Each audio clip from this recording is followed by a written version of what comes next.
So today we're baking a red velvet cake, and it's one of those bakes that always gets a reaction.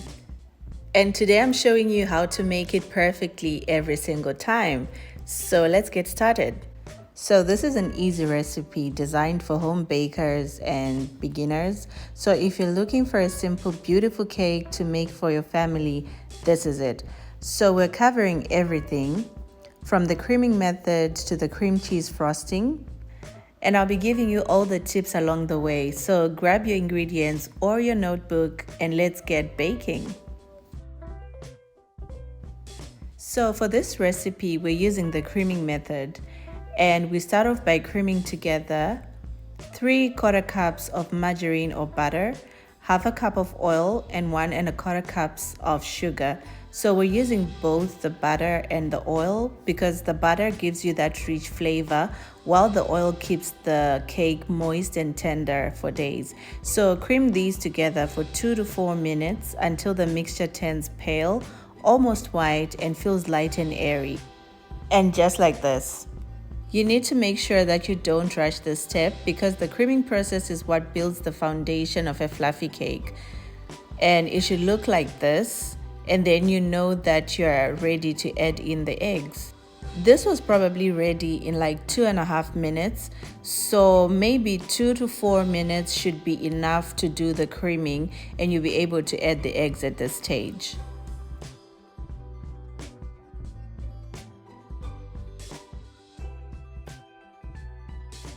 We can now go ahead and add the eggs. So we're going to add the eggs at the same time, and just make sure that they're at room temperature because if you add cold eggs, they can cause the cake batter to curdle and it won't incorporate it smoothly, which affects the final texture of the cake. So just beat the mixture together until it's light and creamy. If you're using a stand mixer with speeds up to 9, beat on speed 4 for about a minute.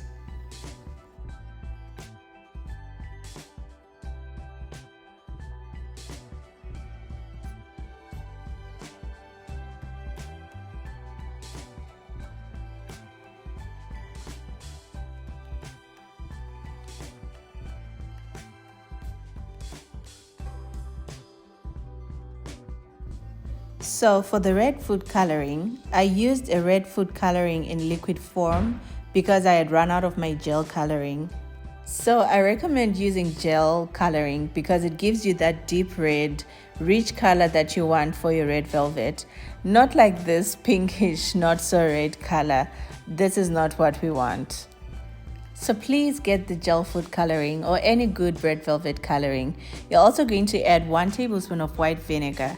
This is essential in a red velvet cake because the acidity in the vinegar reacts with the cocoa powder and the buttermilk to enhance the signature red color, and it also helps to tenderize the crumb, giving you that soft velvety texture of the cake.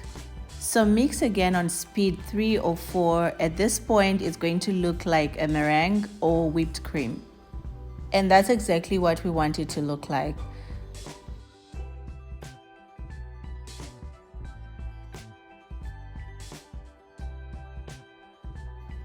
So once it gets to this stage, you're going to stop the mixer and you're just going to use your spatula to scrape down the bowl and just mix everything together.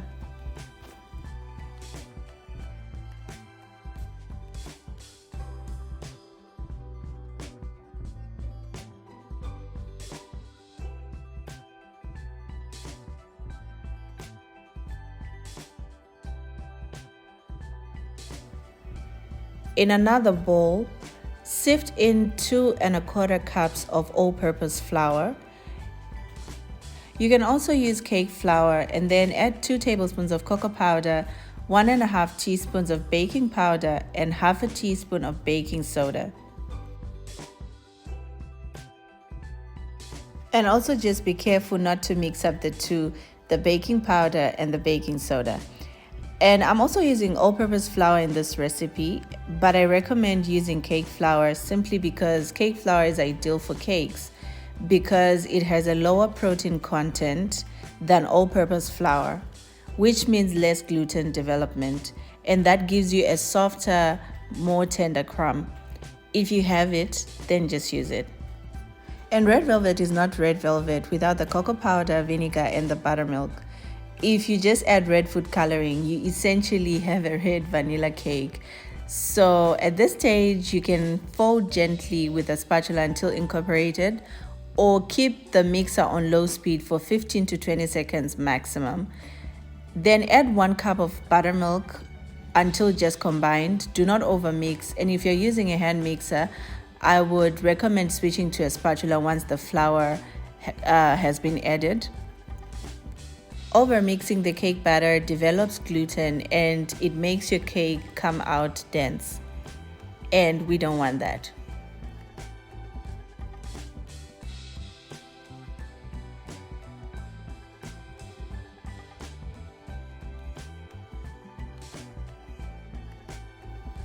Now the cake batter is ready.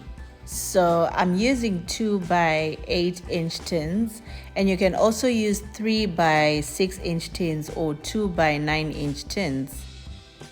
So just line them with parchment paper or baking paper or greaseproof paper. We're going to bake these cakes at 180 degrees Celsius or 350 Fahrenheit for 25 to 28 minutes, or until they are baked.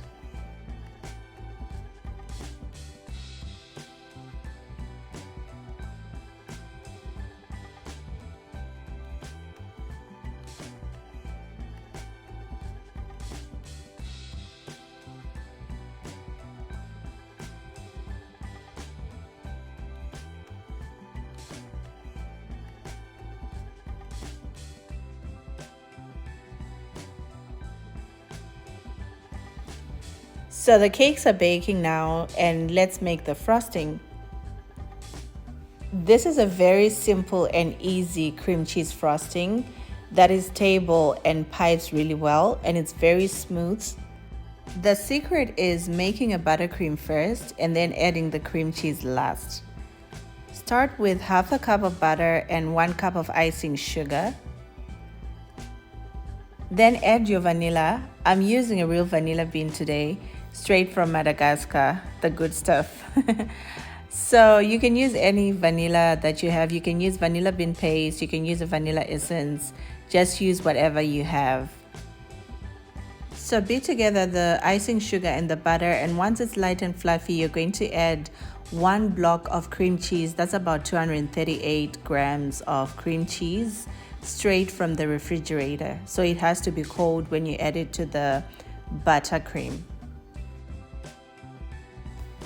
So in goes the cream cheese, and you're going to beat this for about 2 to 3 minutes on speed 3 or medium speed until it's creamy and smooth and there are no lumps. You can also increase the speed to 4 or 5 until it's nice and creamy.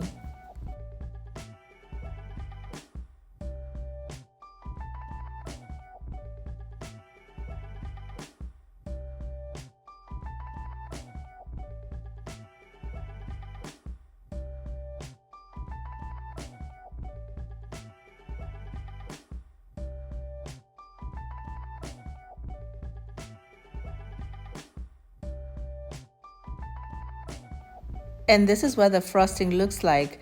So you can see that it's nice and it's creamy, it's thick, it's not runny, and this is very steady when piping. The frosting is done and the cakes are done and they are out. Good, but not as red as I would want them to be. So don't forget to use a really good gel food coloring or any good red velvet coloring. And the last step is very easy. We're just going to put the cake together. I'm going to be using a spatula and I'm going to use a butter knife as well. So the cakes have cooled down and it's now time to frost the cake. So I normally just take a chopping board and cover it with parchment paper and ice the cake on top of the parchment paper. And once it's done, I lift it off with a knife or a palette knife, supporting it with my hand so that it doesn't break into two, and put it on a nice cake stand or on a plate. So to all the beginners and home bakers, I hope you guys understand now that you don't need any fancy baking equipment to bake a cake for your family.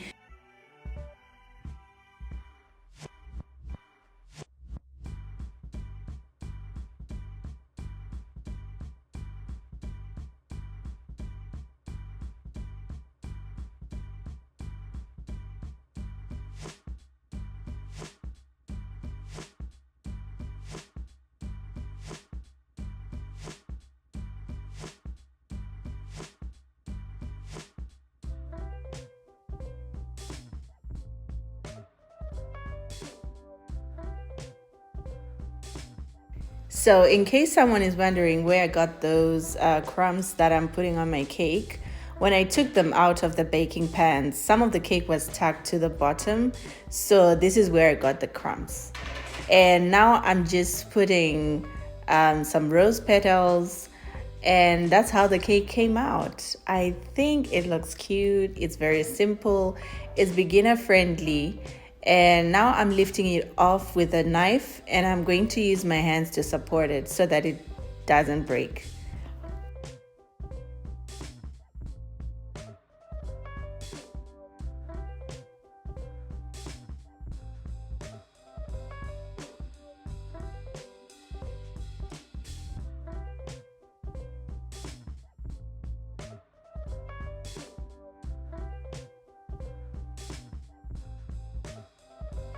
So this is how I make the red velvet cake, and I hope you guys are going to try it out and enjoy. Bon appetit!